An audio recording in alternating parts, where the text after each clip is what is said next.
आज नूतन प्रभात आम ईश्वर वाक्य मध्य ध्यान करवा यात्रा पुस्तक 4 पर्व ताहार 11 पद।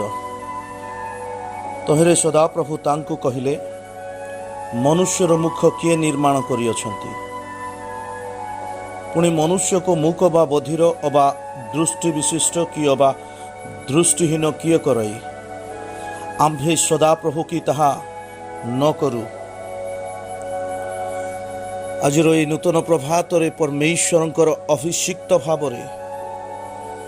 मु आपण मानकु उत्साहित करने को चाहे जे आज अनेक लोक कौन एक निर्दिष्ट कार्य करने को इच्छा करती अबा परमेश्वर से मनोनीत करी अछंती। आउ से माने आपना आपना को न्यून देखती, से माने आपना आपना को प्रभु को दृष्टि रे यज्ञ बोली ग्रहण करती नहीं, कारण से माने सांसारिक दृष्टि रे से मानकर उच्चता हुए तो कम ही पारे, से माने हुए तो ताहांकर शारीरिक कौनसी अंग विकृत रही अछि, हुए तो से माने मुख बा बधिर अटंती, हुए तो से माने अशिक्षित अटंती। एथिपाई आज अनेक लोक ईश्वर को सेवा कार्य अलगा हेबाकु चाहती, कारण से माने चिंता करती जे से माने यज्ञ नुहंती। आज प्रभात रे मु आपण मान को यही कथा कहबाकु चाहे जे मौसा मध्य कहिले जे मु तो जड़ जीव अटे, मु वाक्यपति नुहे, मु कि प्रकार कहि पारिबी आउ इस्राएलिय लोक माने मो कथा सुनिबे, कारण से माने संख्यारे असंख्य थिले।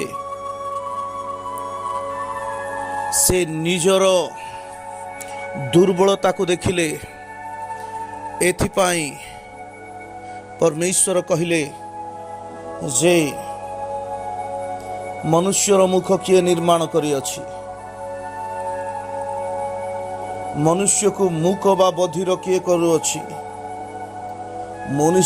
मनुष्य को दृष्टिहीन बा दृष्टि विशिष्ट किए करुअछि। ताहा कि सदा प्रभु न करंती। यार माने एही जे जगतर ज्ञान, जगतर बुद्धि, जगतर शक्ति एवं सामर्थ्य ताहांको दृष्टि रे मूर्खता अटे। प्रभु जहाकू जेमिति चाहती प्रभु ताहाकू सेई प्रकार व्यवहार करती। आज आपण जे रूप अटंती तद्रूप से आपण को व्यवहार करने को चाहती। दाऊद को तांको भाई माने अग्राह्य कले, निज पिता ताहांको अग्राह्य कले, निज भाई माने ताहांको अग्राह्य कले, कारण से पशु चराउथिले। सी कौन करि परिबो, तार काम पशु चराइबा ही, किंतु परमेश्वर सहित ताहांको संपर्क ई प्रकार थिला जे ताहांको इस्राएल उपरे राजा भावरे ताहांको स्थापन कले। आउ से दाऊदंको संतान बोली ख्यात होउछंती, आउ ताहांको मनर मतर व्यक्ति बोली कहा जाउछि। प्रिय बंधु, आज आपण निरुत्साहित हुअंतु नहीं। परमेश्वर आपण को व्यवहार करने को चाहती। आपण जे कौनसी व्यक्ति हुअंतु ना कहीं, आपण को पाखे अर्थ अच्छी कि अबा आपण को पाखे अर्थ नहीं, आपण गोरा दुसंती कि अबा आपण कला दुसंती, कि अबा आपण हाइट रही कि अबा आपणकर शॉर्ट हाइट रही, आपण कौनसी विषय चिंतित हुअंतु नहीं। परमेश्वर से दिन दाऊद को व्यवहार कले। परमेश्वर माछ धरिबा व्यक्ति को व्यवहार कले जी कि पितर अटंती। दिने ସେମାନେ ଭୂତ ଛଡ଼ାଇ ପାରିଲେ ନାହିଁ, କିନ୍ତୁ ସମୟ ଆସିଲା ଆଉ ସେମାନଙ୍କ ଛାଇ ପଡ଼ିଲେ ଲୋକମାନେ ସୁସ୍ଥ ହେବାକୁ ଲାଗିଲେ। ସାଧାରଣ ବ୍ୟକ୍ତିତ୍ୱ ଏମାନେ ଥିଲେ, କିନ୍ତୁ ପ୍ରଭୁ ସେମାନଙ୍କୁ ବ୍ୟବହାର କଲେ। ଆଜି ଆପଣ ଯଦି ଆପଣଙ୍କୁ ସାଧାରଣ ବୋଲି ଭାବୁଛନ୍ତି, କିନ୍ତୁ ପରମେଶ୍ୱରଙ୍କ ଦୃଷ୍ଟିରେ ଆପଣ ଅସାଧାରଣ ଅଟନ୍ତି। ପରମେଶ୍ୱରଙ୍କ ଦୃଷ୍ଟିରେ ଆପଣ ତାହାଙ୍କର କାର୍ଯ୍ୟକୁ ନିଭାଇବା ବ୍ୟକ୍ତି ଅଟନ୍ତି। ଆଜି ନିରୁତ୍ସାହିତ ହୁଅନ୍ତୁ ନାହିଁ। ଆଜି କେହି ଜଣେ ଆପଣଙ୍କୁ ଶୂନ୍ୟ ମନେ କରୁଅଛି, ଆଜି କେହି ଜଣେ ଆପଣଙ୍କୁ ଅଯୋଗ୍ୟ ମନେ କରୁଅଛି। ପ୍ରିୟ ବନ୍ଧୁ, ଏହା ଆପଣଙ୍କ ନିମନ୍ତେ ଆଜିର ବାକ୍ୟ ଅଟେ ଯେ ପ୍ରଭୁ ଆପଣଙ୍କୁ ବ୍ୟବହାର କରିବାକୁ ଚାହାନ୍ତି। ଆପଣ ଆପଣାର କୌଣସି ପ୍ରକାର ଦକ୍ଷତା, ଆପଣାର କୌଣସି ପ୍ରକାର ଯୋଗ୍ୟତା, ଆପଣାର କୌଣସି ପ୍ରକାର ସମ୍ପର୍କ, ଆପଣାର କୌଣସି ପ୍ରକାର ଦୁର୍ବଳତାକୁ ଦେଖନ୍ତୁ ନାହିଁ, କିନ୍ତୁ ଆପଣଙ୍କୁ ପ୍ରଭୁ ମନୋନୀତ କରିଅଛନ୍ତି। ଆଜିର ବାକ୍ୟ ଆପଣଙ୍କ ନିମନ୍ତେ ଅଟେ। ପ୍ରଭୁ ଆଜି ଆପଣଙ୍କୁ, ଆପଣ ଯେଉଁ ପ୍ରକାର ପରିସ୍ଥିତିରେ ଅଛନ୍ତି, ପ୍ରଭୁ ଆପଣଙ୍କୁ ବ୍ୟବହାର କରିବାକୁ ଚାହାନ୍ତି। ପ୍ରିୟ ବନ୍ଧୁ, ଶୁଭ ସମ୍ବାଦ ହିଁ ପ୍ରଭୁ ଆପଣଙ୍କୁ ମନୋନୀତ କରିଅଛନ୍ତି। ଆପଣ ପରମେଶ୍ୱରଙ୍କର ଯୋଜନାକୁ ପୂର୍ଣ୍ଣ କରିବା ବ୍ୟକ୍ତି ଅଟନ୍ତି।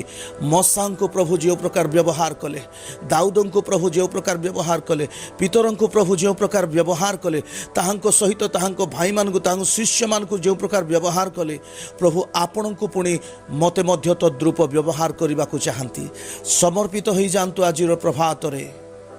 ଆପଣ ପରମେଶ୍ୱରଙ୍କୁ ନିଜର ସକଳ ବିଷୟକୁ ସମର୍ପି ଦିଅନ୍ତୁ। ଆପଣ ଦେଖନ୍ତୁ ନାହିଁ ଯେ ଆପଣ କିଏ ଅଛନ୍ତି, କିନ୍ତୁ ଆପଣଙ୍କ ଠାରେ ଯିଏ ଅଛନ୍ତି, ଯିଏ ଜଗତରେ ଅଛି, ତାଠାରୁ ମହାନ ସେ ଅଟନ୍ତି। ଆପଣ ପରମେଶ୍ୱରଙ୍କ ଠାରେ ନିଜକୁ ସମର୍ପିତ କରନ୍ତୁ, ଆଉ ପ୍ରଭୁ ଆପଣଙ୍କ ଦ୍ୱାରା ସେ ଅଲୌକିକ କାର୍ଯ୍ୟକୁ କରିବାକୁ ଚାହାନ୍ତି।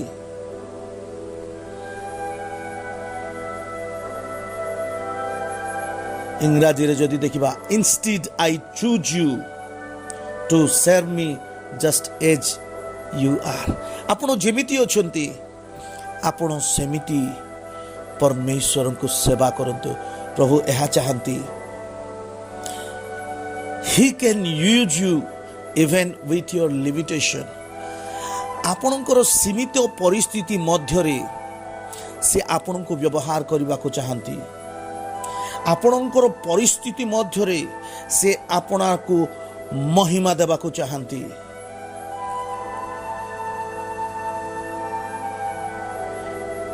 God could have made your body perfect. ହୁଏତ ପ୍ରଭୁ ଆପଣଙ୍କର ଶରୀରକୁ ପରଫେକ୍ଟ ବନାଇଥାନ୍ତେ, କିନ୍ତୁ ନାହିଁ, ଆପଣ ଯେଉଁ ପ୍ରକାର ଅଛନ୍ତି ତଦ୍ରୂପ ସେ ବ୍ୟବହାର କରିବାକୁ ଚାହାନ୍ତି। ଶେଷରେ ଏହି କଥା ମୁଁ କହିବି, ଇଂରାଜୀରେ ଅତି ସୁନ୍ଦର ଭାବରେ ଏକ ଶବ୍ଦ ଅଛି, it is a willing heart, not a perfect body that serve God best. এইটা ଗୋଟିଏ ସମ୍ପୂର୍ଣ୍ଣ ଶରୀର ନୁହଁ, କିନ୍ତୁ ଏକ ଉତ୍ତମ ହୃଦୟ ଯାହାକି ପରମେଶ୍ୱରଙ୍କର ଇଚ୍ଛାକୁ ପୂର୍ଣ୍ଣ କରିବା ପାଇଁ ସବୁବେଳେ ଇଚ୍ଛା କରେ। ଅନେକ ଲୋକ ଭାବନ୍ତି ସାମସନ ଜଣେ ଶକ୍ତିଶାଳୀ ବ୍ୟକ୍ତି ହେଇଥିବେ, ତାହାଙ୍କର ସକଳ ଅଙ୍ଗ ପ୍ରତ୍ୟଙ୍ଗ ବଳବାନ ଲୋକ ସଦୃଶ ଦେଖାଯାଉଥିବ ବା ବଡି ବିଲ୍ଡର ପରି ଦେଖାଯାଉଥିବ। ନା ପ୍ରିୟମାନେ, ସେ ସାଧାରଣ ବ୍ୟକ୍ତିତ୍ୱ ଥିଲେ, ସେ ଆପଣଙ୍କ ପୁଣି ମୋ ପରି ଲୋକ ଥିଲେ, କିନ୍ତୁ ପବିତ୍ର ଆତ୍ମା ତାହାଙ୍କ ଉପରେ ଯେତେବେଳେ ଅବତରଣ କରୁଥିଲେ, ସେ ଶକ୍ତିରେ ପୂର୍ଣ୍ଣ ହେଉଥିଲେ। ଆଉ ସେହି ସମୟରେ ତାହାଙ୍କ ଶକ୍ତି ଦ୍ୱାରା ସେହି ପ୍ରକାର ଅଦ୍ଭୁତ କାର୍ଯ୍ୟ କରୁଥିଲେ ଯେ ପଲେଷ୍ଟିୟମାନେ ଦେଖିକି ଭୟଭୀତ ହୋଇ କମ୍ପମାନ ହେଇକି ତାଙ୍କ ସମ୍ମୁଖରୁ ପଳାଉଥିଲେ। ଆଜି ପବିତ୍ର ଆତ୍ମା ଆପଣଙ୍କୁ ସାହାଯ୍ୟ କରିବେ, ପବିତ୍ର ଆତ୍ମା ବଳ ଦେବେ, ପବିତ୍ର ଆତ୍ମା ସହବର୍ତ୍ତୀ ହେବେ। ଆଜି ପବିତ୍ର ଆତ୍ମାଙ୍କର ସାହାଯ୍ୟରେ ଆପଣ ସକଳ କାର୍ଯ୍ୟ କରିପାରିବେ। ଆଜିର ପ୍ରଭାତରେ ନିରୁତ୍ସାହିତ ହୁଅନ୍ତୁ ନାହିଁ। ଆପଣ ସେହି ବ୍ୟକ୍ତି ଅଟନ୍ତି ଯିଏକି ନିଜକୁ ଭାବୁଛନ୍ତି ମୋ ଦ୍ୱାରା କୌଣସି ବିଷୟ ହୋଇନପାରେ, କିନ୍ତୁ ପ୍ରଭୁ ଆପଣଙ୍କୁ ଚାହୁଁଛନ୍ତି ଯେ ପ୍ରଭୁ ଆପଣଙ୍କ ଦ୍ୱାରା କିଛି କରିବାକୁ ଚାହାନ୍ତି, ଆପଣଙ୍କ ଦ୍ୱାରା ସେ କିଛି କରିବାକୁ ଚାହାନ୍ତି।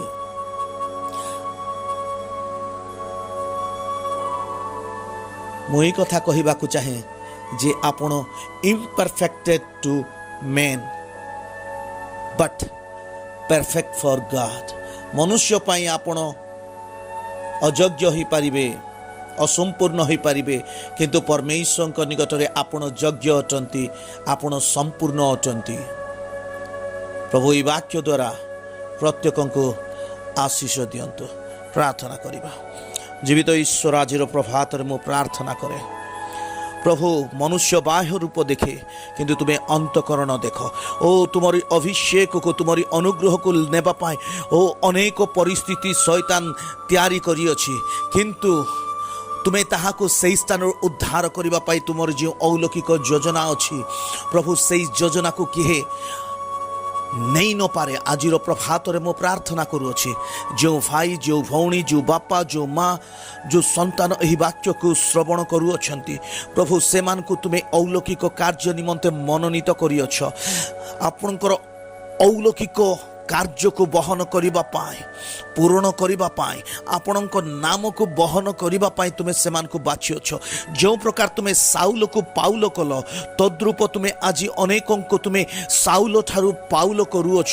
ମୁଁ ତୁମକୁ ଧନ୍ୟବାଦ ଦେଉଛି। ଓ ଦାଉଦଙ୍କର ଅଭିଷେକକୁ ନେବା ପାଇଁ ତାହାଙ୍କ ବାପା, ତାହାଙ୍କ ଭାଇମାନେ ଠିଆ ହେଲେ, କିନ୍ତୁ ନେଇପାରିଲେ ନାହିଁ। କିନ୍ତୁ ଆଜି ମୁଁ ପ୍ରଭାତରେ ପ୍ରାର୍ଥନା କରୁଅଛି, ଆପଣଙ୍କର ଯେଉଁ ଅଭିଷେକ ରହିଅଛି, ପରମେଶ୍ୱରଙ୍କର ଆପଣଙ୍କ ଜୀବନରେ ଯେଉଁ ଯୋଜନା ରହିଅଛି, ତାହା ଆପଣଙ୍କ ଛଡ଼ା ଅନ୍ୟ କୌଣସି ବ୍ୟକ୍ତି ନେଇପାରିବେ ନାହିଁ। ତାହା ଆପଣଙ୍କର ଅଟେ, ତାହା ଆପଣଙ୍କ ସ୍ଥାନ ଅଟେ, କାରଣ ପ୍ରଭୁ ଆପଣଙ୍କୁ ସେହି ସ୍ଥାନରେ ମନୋନୀତ କରିଅଛନ୍ତି। ପ୍ରଭୁ ମୁଁ ପ୍ରାର୍ଥନା କରେ, ଆଜିର ଦିନ ସେହି ଭାଇଙ୍କ ନିମନ୍ତେ, ସେହି ଭଉଣୀଙ୍କ ନିମନ୍ତେ, ସେ ବାପାଙ୍କ ନିମନ୍ତେ, ସେ ମାଙ୍କ ନିମନ୍ତେ, ସେହି ସନ୍ତାନ ସନ୍ତତି ନିମନ୍ତେ ଅଟେ। ପ୍ରଭୁ ଆପଣଙ୍କୁ ବାଛିଅଛନ୍ତି। ପ୍ରଭୁ ଏହା ଜାଣିବାକୁ ଦିଅ ବୋଲି ମୁଁ ପ୍ରାର୍ଥନା କରୁଅଛି। ଆଜିର ପ୍ରଭାତ ଆପଣଙ୍କ ନିମନ୍ତେ ଅନୁଗ୍ରହ ଏବଂ ଆଶୀଷକୁ ନେଇକି ଆସୁ। ମୁଁ ଆତ୍ମାରେ ଏକ ନାମକୁ ପାଉଅଛି, ଆଉ ସେହି ବ୍ୟକ୍ତି ନିଜକୁ ଅଯୋଗ୍ୟ ବୋଲି ଭାବୁଅଛନ୍ତି ତାହାଙ୍କର ସକଳ ବିଷୟ ଦ୍ୱାରା। ଆଉ ସେ ବ୍ୟକ୍ତି ହେଉଛନ୍ତି ସାମୁଏଲ। ହୁ ଏଭର ମେ ବି ୟୁ ଆର୍, ଆପଣ ଯିଏ ବି ହୁଅନ୍ତୁ ନା କାହିଁକି, ଭାଇ ସାମୁଏଲ କିମ୍ବା ବାପା ସାମୁଏଲ, ଓ ଗଡ୍ ଇଜ୍ ଚୁଜେନ୍ ୟୁ। ପ୍ରଭୁ ଆପଣଙ୍କୁ ମନୋନୀତ କରିଅଛନ୍ତି। ଆପଣଙ୍କ ପରିସ୍ଥିତିକୁ ଦେଖନ୍ତୁ ନାହିଁ, ପ୍ରଭୁ ଆପଣଙ୍କୁ ମନୋନୀତ କରିଅଛନ୍ତି ଏକ ଅଲୌକିକ ବିଷୟକୁ ବହନ କରି ନେଇଯିବା ପାଇଁ। ଆପଣଙ୍କ ଦ୍ୱାରା ପ୍ରଭୁ ଅଦ୍ଭୁତ ରୀତିର କାର୍ଯ୍ୟ କରିବାକୁ ଚାହାନ୍ତି। ଆପଣ ପଛ ଘୁଞ୍ଚା ଦିଅନ୍ତୁ ନାହିଁ। ଓ ଆପଣଙ୍କ ଜୀବନରେ ଯେଉଁ ଶକ୍ତି କାର୍ଯ୍ୟ କରୁଅଛି ତାହା ବିନାଶ ହେଉଅଛି। ଏହି ସମୟରେ ଆପଣ ବିନାଶ ହେବା ପାଇଁ, ଆପଣ ଆତ୍ମହତ୍ୟା କରିବା ପାଇଁ ତିଆରି କରାଯାଇ ନାହାନ୍ତି। ପ୍ରଭୁ ଆପଣଙ୍କ ଜୀବନରେ ଏକ ଅଲୌକିକ ଉଦ୍ଦେଶ୍ୟକୁ ରଖିଅଛନ୍ତି। ସେ ଉଦ୍ଦେଶ୍ୟକୁ ପ୍ରଭୁ ଆପଣଙ୍କ ଜୀବନରେ ପୂର୍ଣ୍ଣ କରିବାକୁ ଚାହାନ୍ତି, ପୂର୍ଣ୍ଣ କରିବାକୁ ଚାହାନ୍ତି। ଆଜିର ପ୍ରଭାତରେ ଆପଣଙ୍କ ନିମନ୍ତେ ଏହା ଭାବବାଦୀ ବାକ୍ୟ ଅଟେ। ପ୍ରଭୁ ଆପଣଙ୍କ ଜୀବନରେ ସମ୍ପୂର୍ଣ୍ଣ ଭାବରେ କାର୍ଯ୍ୟ କରନ୍ତୁ। ପ୍ରଭୁ ଏହି ପ୍ରକାର ଯେତେ ଜଣ ଅଛନ୍ତି ପ୍ରଭୁ, ସେମାନଙ୍କ ଜୀବନରେ ତୁମେ କାର୍ଯ୍ୟ କର, ସେମାନଙ୍କ ଜୀବନରେ ଅଲୌକିକ କାର୍ଯ୍ୟ କର। ଆପଣର ମହିମାକୁ ତୁମେ ପ୍ରକାଶ କର। ମଶାଙ୍କୁ ଯେ ପ୍ରକାର ତୁମେ ମନୋନୀତ କଲ, ତଦ୍ରୂପ ଆଜି ଶୁଣୁଥିବା ପ୍ରତ୍ୟେକଙ୍କୁ ତୁମେ ମନୋନୀତ କରି ତୁମର ରାଜ୍ୟରେ ବ୍ୟବହାର କର। ସକଳ ମହିମା, ପ୍ରଶଂସା, ଗୌରବ ଆମେ ତୁମ୍ଭକୁ ଦେଇ ଛୋଟ ପ୍ରାର୍ଥନା ଯୀଶୁଙ୍କ ନାମରେ ମାଗୁଛୁ, ଆମେନ୍। ପ୍ରଭୁ ପ୍ରତ୍ୟେକଙ୍କୁ ଆଶୀଷ ଦିଅନ୍ତୁ।